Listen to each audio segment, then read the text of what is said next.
Nah, hari ini kita sudah tiba di dalam kitab Ayub pasal yang ke-14. Ayub pasal 14. Ya, saya melihat Ibu Vetlam ini Alkitabnya gede banget, luar biasa ya. Ayub 14, saya akan membacakan ayat yang pertama dan ayat yang kedua untuk Bapak Ibu sekalian. Ayub pasal 14. Demikian bunyi firman Tuhan ayat pertama dan kedua. Manusia yang lahir dari perempuan singkat umurnya dan penuh kegelisahan. Seperti bunga, ia berkembang, lalu layu. Seperti bayang-bayang, ia hilang lenyap dan tidak dapat bertahan. Wow, Bapak Ibu sekalian, kalau dua ayat ini kita pikirkan, kita renung-renungkan, ya, saya percaya kita akan diberkati dengan dua ayat ini. Dan kita tidak akan pernah main-main lagi dengan kehidupan. Sebab ayat ini dengan jelas mau memberitahukan kepada kita bahwa hidup manusia ini di dunia ini singkat, ya, singkat, dan manusia itu adalah suatu makhluk ciptaan Tuhan yang terbatas. Nggak peduli kita rajin olahraga, rajin check up ke dokter, rajin minum vitamin, rajin jaga kesehatan, rajin ikut doa fajar, rajin beribadah, tetap hidup kita singkat, ya, singkat, ada batasnya. Kalau masih ingat di Mazmur 90, Musa berkata umur manusia 70 sampai 80 tahun. Bukan artinya kalau sudah umur 70 sampai 80 tahun kemudian mati atau meninggal dunia. Tapi ayat itu juga mau mengingatkan kepada setiap kita bahwa manusia itu usianya atau umurnya ada batasnya. Ketika penciptaan, Bapak Ibu sekalian, kita bisa melihat bahwa umur manusia bisa mencapai sampai 900 sekian tahun, ya. Dan kemudian turun. Dan hari ini umur manusia yang paling lama, yang paling panjang umur zaman sekarang ini yang masih bisa dicatat, tidak ada yang lebih 150 tahun. Maka itu kalau kita menyadari bahwa usia setiap kita itu begitu singkat. Ingat Bapak Ibu sekalian, kita ini mempercaya satu hal, bahwa setelah kematian, setelah kehidupan manusia yang begitu singkat ini, ada kehidupan yang kekal untuk selama-lamanya. Ya, saya percaya kita yang ada di ruangan Zoom ini kita sepakat akan hal itu. Nah, sekarang pilihannya tinggal tergantung kepada kita. Waktu yang singkat ini mau dipakai untuk apa? Ya kan? Mau dipakai seperti sebagian orang bilang begini, ya kan? Manusia ini hidupnya cuman sebentar loh dan cuman sekali. Ayo mumpung kita sekali, kita lakukan segala sesuatu, maaf, saenak udele, ya kan? Semau gue, ya kan? Mau berbuat dosa, mau berzina, mau minum mabuk, mau melakukan kejahatan, mau apa, udah lakukan semau-maumu, sebab umurmu begitu singkat. Itu adalah pilihan, ya.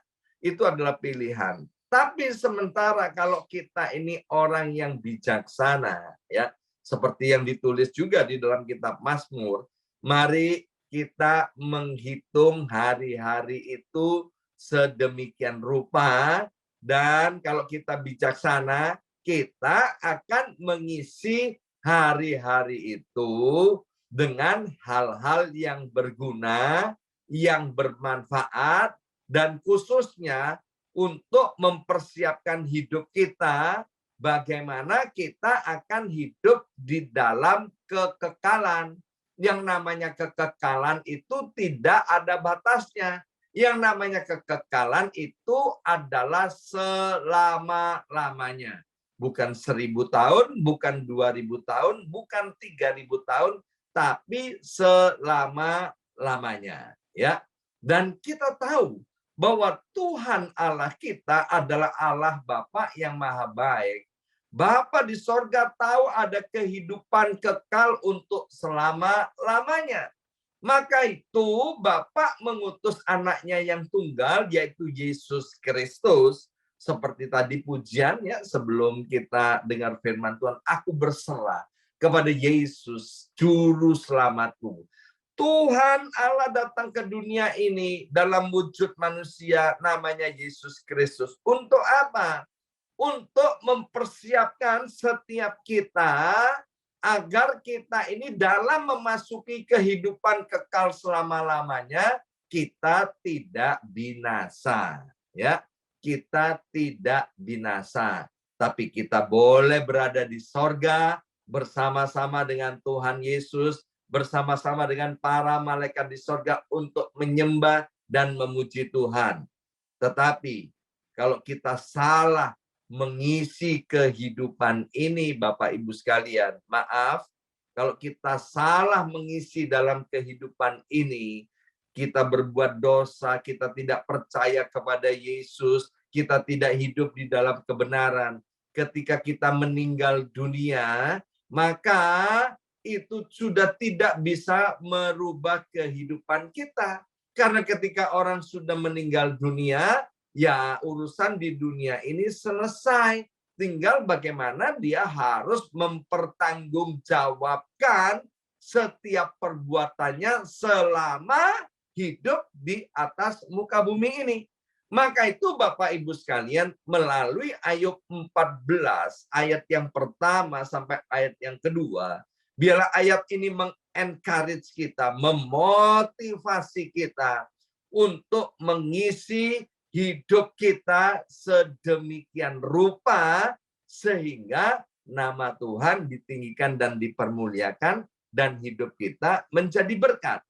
Dikatakan di ayat yang kedua, seperti bunga ia berkembang. Kalau Bapak Ibu ya melihat bunga ya, ini bukan bunga plastik ya. Melihat bunga, maka bunga itu dilihat orang atau tidak dilihat orang, bunga itu akan berkembang. Seperti ayat yang kedua tadi, seperti bunga ia berkembang. Bunga itu ada yang melihat atau tidak ada yang melihat, dia terus bertumbuh berkembang. Bunga itu ada yang memuji atau tidak ada yang memuji, dia terus berkembang.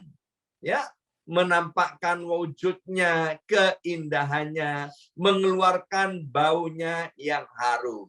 Jadi dari ayat ini Tuhan mau berbicara kepada kita. Begini Bapak Ibu sekalian, ada yang melihat kita atau tidak ada yang melihat kita. Ada yang memuji kita atau tidak ada yang memuji kita. Mari kita harus terus berkembang di dalam Tuhan. Amin.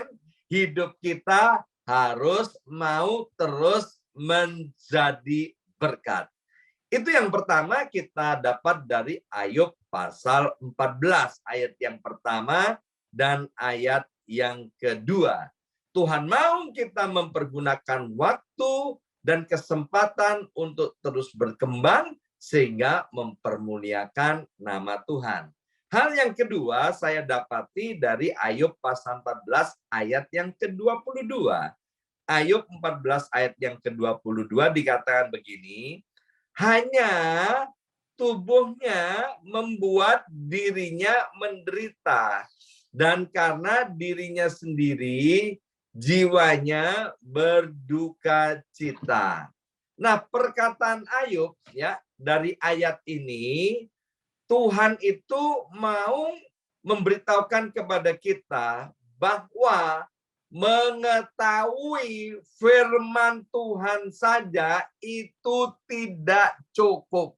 Sekali lagi, mengetahui firman Tuhan, tahu ayat firman Tuhan, hafal ayat firman Tuhan itu tidak cukup.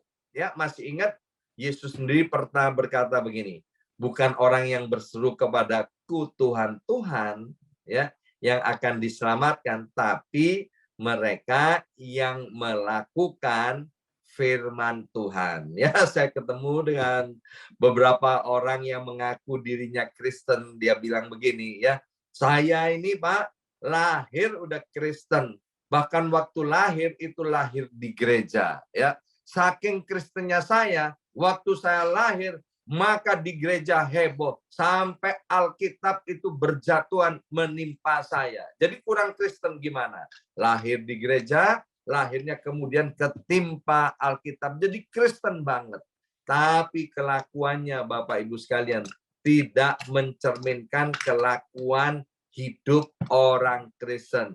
Hidupnya menjadi batu sandungan, bukan menjadi batu penjuru. Hidupnya menjadi bahan ketawaan, bahan cemoohan buat orang lain, bukan menjadi hal yang mempermuliakan nama Tuhan. Ya, maka itu Bapak Ibu sekalian, pengetahuan akan firman Tuhan itu baik, ya, sebab Alkitab berkata umatku binasa karena tidak berpengetahuan, umatku binasa karena tidak mengenal firman Tuhan. Tapi mari Bapak Ibu sekalian, kalau kita mengaku mengenal firman Tuhan, jangan pernah lagi berjalan menurut filsafat manusia atau pengertiannya sendiri. Berjalanlah, berlakulah dalam kehidupan sehari-hari ini sesuai dengan firman Tuhan. Artinya jangan NATO, no action talk only, ya. Jadi mari firman Tuhan itu harus dilakukan, harus dipraktekkan dalam kehidupan sehari-hari. Seperti Ayub pasal 14 ayat 22, termasuk ketika menghadapi masa-masa sukar atau masa-masa sulit. Mungkin buat sebagian orang, ya, yang mengaku dirinya Kristen, ketika everything is going well, ketika semuanya berjalan dengan baik, rasa-rasanya gampang untuk melakukan firman Tuhan. Tapi ketika dalam keadaan struggle, ketika dalam keadaan sukar, ketika menghadapi kesulitan-kesulitan, apakah kita masih mau melakukan firman Tuhan? Apakah kita masih mau cinta Tuhan? Kesukaran, kesulitan, ya, itu Bapak Ibu sekalian tidak akan merubah karakter seseorang. Sekali lagi, kesukaran atau kesulitan dalam hidup ini tidak akan pernah merubah karakter seseorang. Tetapi kesukaran dan kesulitan itu akan memunculkan siapa diri orang itu yang sesungguhnya, ya.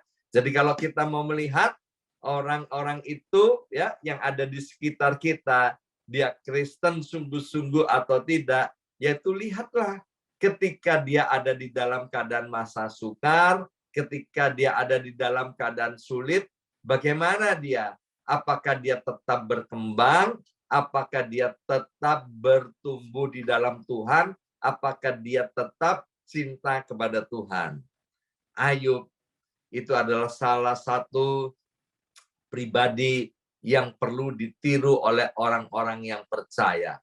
Dalam keadaan sukar yang amat sangat sukar dan buruk, Ayub itu Bapak Ibu sekalian benar-benar menunjukkan bagaimana dia orang yang saleh, orang yang benar, orang yang jujur, orang yang berintegritas, dan orang yang cinta akan Tuhan.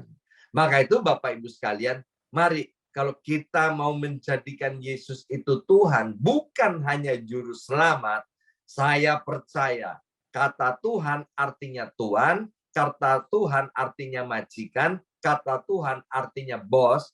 Ketika kita menjadikan Yesus sebagai satu-satunya Tuhan, satu-satunya bos, satu-satunya majikan bagi kita, maka itu saya percaya kita akan hidup di dalam ketaatan akan firman-Nya.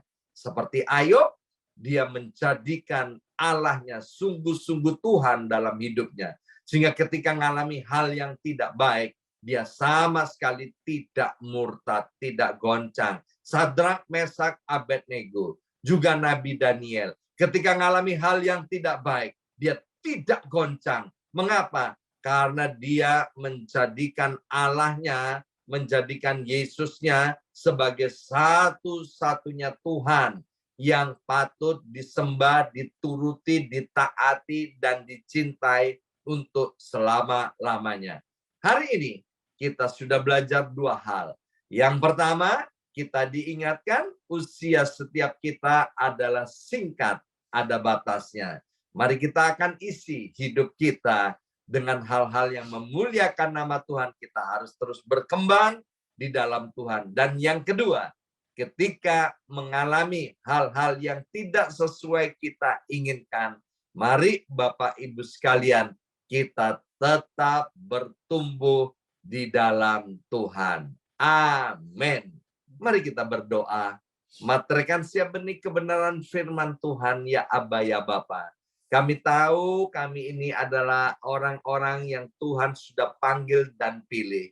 Kami mengucap syukur Tuhan Engkau mengasihi kami. Dan biarlah firman Tuhan yang kami dengarkan pada hari ini menjadi pelita buat kaki kami dan terang buat jalan hidup kami. Dalam nama Tuhan Yesus, kami sudah berdoa. Haleluya. Amin, amin, amin.